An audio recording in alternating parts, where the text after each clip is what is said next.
మూడు కుంచాలిస్తే నిలువెత్తు పొంగినావమ్మా దొరగారి పై ఊగే పంకవైనావమ్మా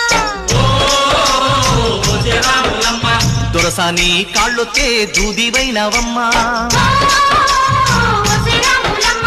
దేవుడిని వెలిగించే దివ్యమైనావమ్మా నలుగురికి తల్లోని నాల్కవైనావమ్మా